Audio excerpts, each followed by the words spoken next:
అది ఒక్క ముఖ్యమైన మాట. మీరు కోల్ బెల్ట్ నుంచి వచ్చిండ్రు. కోల్ బెల్ట్ నుంచి వచ్చిన మీకు ఈ విషయం ముఖ్యంగా చెప్పాలి. కాంగ్రెస్ వాళ్ళు ఎలక్షన్ల ముందేమో స్కీములు అన్నారు, ఇలా చేస్తున్నది మాత్రం మొత్తం స్కాములే. ఆ స్కామ్లో నిన్న పెద్ద స్కామ్ బయటపడ్డది, మీరు చూసే ఉంటారు. సింగరేణిలో ఇదివరకెన్నడూ లేనంత పెద్ద ఎత్తున దోపిడీ జరుగుతూ ఉన్నది. కేసీఆర్ గారు ఉన్నప్పుడు సింగరేణిని లాభాల బాట పట్టించి నష్టాల నుంచి గట్టెక్కించి కార్మికులను కడుపులో పెట్టుకొని కార్మికులకు 10 హామీలు ఇస్తే 9 హామీలు నిలబెట్టుకున్నాం. 90% మనం వారికి పూర్తి చేసి కార్మికుల కడుపు నింపే ప్రయత్నం మనం చేసినాం. కానీ వీళ్ళు ఏం చేస్తున్నారండి? సింగరేణిలో కొత్త నిబంధనలు.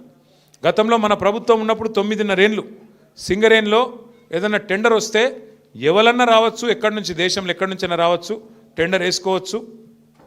ఆడ కోట్ చేసిన అమౌంట్ ఏదైతే ఉంటుందో దానికంటే తక్కువకే పోయింది. 100 రూపాయలంటే 80 రూపాయలకే నేను చేస్తా అని చెప్పి పోటీలు పడ్డారు. వచ్చిన వాళ్ళు పోటీలు పడి మైనస్ టెండర్లు వేసి ఆ రోజు పనిచేసిండ్రు. కానీ కాంగ్రెస్ రాగానే ఒక కొత్త నిబంధన పెట్టిండ్రు. ఏమని? సైట్ విజిట్ సర్టిఫికేట్ అట. అంటే ఏమిటిది? ఇప్పుడు నువ్వు ఉదాహరణకు నువ్వు చెన్నూరులో ఉన్నావు, ఇక్కడెక్కడో మహబూబ్ నగర్లో ఒక పని పడ్డది. నిజానికైతే ఏంది, 1,00,000 రూపాయలు దాటితే ఏ టెండర్ అయినా కూడా ఈ టెండర్, ఎలక్ట్రానిక్ టెండర్. అంటే ఎక్కడ కూర్చున్న వాళ్ళైనా ఎక్కడైనా టెండర్ వేసుకోవచ్చు. వాస్తవానికి చిన్న కాంట్రాక్టర్ అయినా పెద్ద కాంట్రాక్టర్ అయినా ఎక్కడున్నాడైనా కంప్యూటర్లో కోవడే కొట్టుడే. గీడ పని ఉన్నదంటే ఈ రేటుకు నేను చేస్తాను కొట్టుడే. కానీ సింగరేణిలో కాంగ్రెస్ రాగానే కొత్త నిబంధన పెట్టిండ్రు. ఏమని?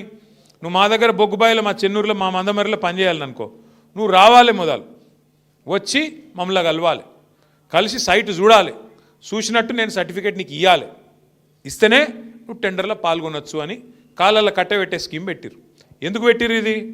ఆయన వస్తాడు కదా, వచ్చినాడు రాగానే ఆయన పుట్టుమచ్చలు ఎక్కడున్నాయి, ఆయన పుట్టు పూర్వోత్తరాలు ఏంది, ఆయనది ఏ కులము, ఏం గోత్రము, ఎన్ని పైసలు ఉన్నాయి, మనకి ఎన్ని ఇస్తాడు, ఇవన్నీ రాసుకున్నారు.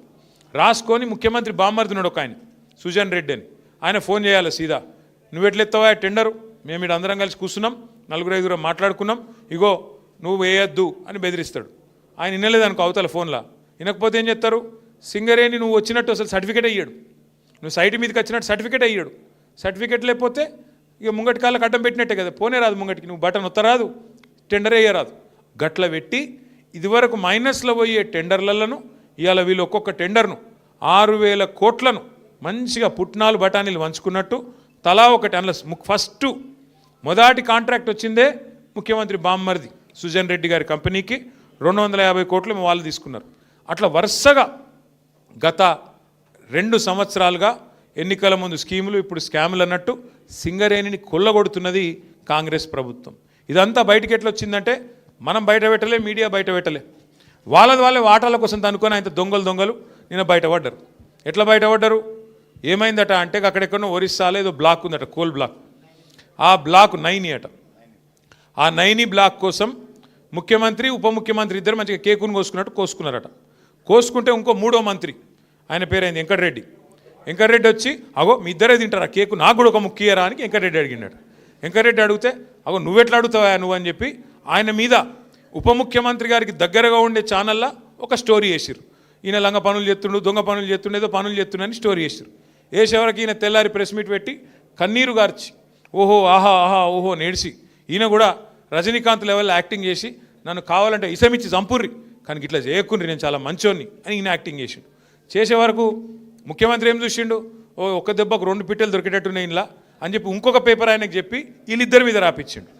రాపిచ్చే వరకు ఉప ముఖ్యమంత్రికి మండింది, అగో ఇట్లా చేస్తారు, నన్ను ఇంత మాట అంటావా, నన్ను నేను దోపిడీ చేస్తా అంటున్నావా, నువ్వు దోసుకుంటుందంతా నువ్వు, నీ కుటుంబం, నీ అన్నదమ్ములు, మమ్మల్ని అంటావా అని చెప్పి ఆయన ఉప ముఖ్యమంత్రి తెల్లారి రద్దు చేసి పారేసి. రద్దు చేసినాక ఏమైంది, మన నాయకుడు హరీష్ రావు గారు ఆయన ప్రెస్ మీట్ పెట్టిండు. అరే ఇది ఒకటే ఎట్లా రద్దు చేస్తావురా భయ్, మరి అన్ని ఇవన్నీ ఉన్నాయి, ఇవన్నీ కూడా రద్దు చేయని పెట్టిండు సింగరేణిలో. ఇప్పుడు ఇక కుడితిలో వాడు ఎలక లెక్క కొట్టుకుంటారు ఎక్కడోడు అక్కడ. ఒకటి స్విట్జర్లాండ్ వీకిండు, ఇంకోటి అటేటో వేయండు, ఇంకోటి ఇటేటో వేయండు. కానీ ఎవ్వడు తేలుగుట్టిన దొంగలేలు ఒక్కడు మాట్లాడతలేడు నిన్నటి నుంచి. ఏంద్రాబాయ్ అంటే ఇక డైవర్షన్ గేమ్ ఆడాలి. అక్కడ అట్లా మాట్లాడగానే దొరికిరుగా దొంగలు, ఇక వెంటనే నోటీస్, నడు హరీష్ రావు నువ్వు పోలీసుల ముంగట కూర్చో. దేనికి రాబాయి కూర్చున్నాడు అంటే 2 ఏళ్ళకి అదే కార్తీక దీపం సీరియల్ ఉంటుంది, దాని లెక్క నడుతుంది కథ. అది ఒడవది తెగది, రోజు ఒకటే కథ ధారావాహిక. ఫోన్ ట్యాపింగు, ఏం ట్యాపింగు, ఎవంది ట్యాపింగు, ఎక్కడ ట్యాపింగు.